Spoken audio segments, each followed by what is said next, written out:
कैकईनं ते असताना अर्धा भाग घेतला, त्यामध्ये असणार कैकईला मुली असणार आहे, दोघीने अर्धा दिला म्हणे, हिचा अर्धा तिचा अर्धा, असं दोन भाग त्या कैकईला दिलं, त्या दोन्हीचे एक झाले. म्हणून अशा प्रकारची कैकेयीची दोन, एक सुमित्रेचा आणि एक कौशल्येचा, अशी चार भावंड त्याला सारखी दिसत आहेत म्हणून सांगतात. हे चतुर्विधचारी मूर्ती एक रूपे चतुर्धा भासती, ऐसे ऐकोनी भूपती विस्मय चित्ती. अशी चार भुज चतुर्भुज मूर्तीच्या ज्या पुरुषात दशा असावे, चार म्हणजे जसे असणारे वर्ण असावे, अशा प्रकारचे हे चौघ जण यांच्यामध्ये बदल काडी मात्र बदल नाही, एक साथ दोघे सारखे सारखे अशी सारखे सांगतात. त्याची समयी विश्वामित्र घेऊन आला राम सौमित्र, दशरथाचे चारी पुत्र शोभा विचित्र एकत्वे. अहो त्या राम लक्ष्मणाला विश्वामित्र घेऊन आले, इकडे भरत शत्रुघ्न दशरथ राजा बरोबर आले होते.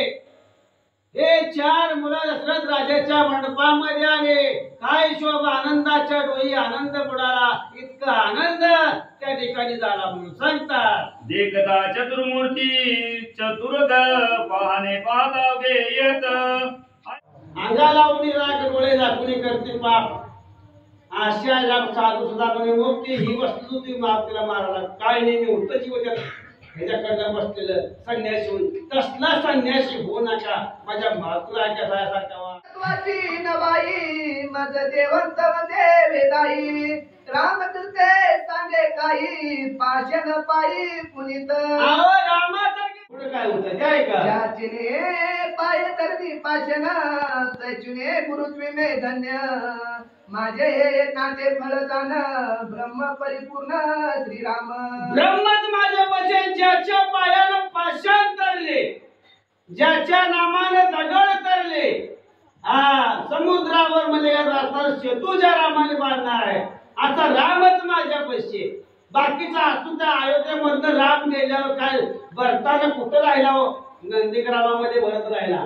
ह्या अयोध्येमध्ये एकदा राम गेला, ही अयोध्या आपली किती दिवस घरात उचला लागा माणसाचं अटकाळे, ती कशाला बसला डोक्यात जायचं गेले, कशाला थांबताय म्हणजे तसं ह्या अयोध्येतला राम घालवायचा का नाही का, ह्या रामाला जवळ आणायचं का लांब करायची आपल्या पैशाकडून सांगतात. ऐसे बोलता विश्वामित्र सुरसिद्धे करिता जय जयकार, वर्षिता सुमनाचा संभार, प्रेमे विश्वामित्र मूर्छिते. ज्या वेळेला रामाचा जय जयकार केला, रामाचं भजन केलं, रामाचा म्हणजे आता जल्लोष मध्ये विश्वामित्राने केला, 33 कोटी देवाने फळांचा वर्षाव केला, आणि म्हणजे आता विश्वामित्राचा त्या असण्याच्यामुळे ते मूर्छना आली आणि खाली पडला म्हणून सांगतात. वशिष्ठ येऊन तो वडिलाच्या कुशीत बघलेला जन्मला, आईच्या उरात नाही जन्मला, हा मादान राजा याच राम सूर्यवंशामध्ये जन्माला गेला, अशा पद्धतीची सूर्यवंशाची सगळी माहिती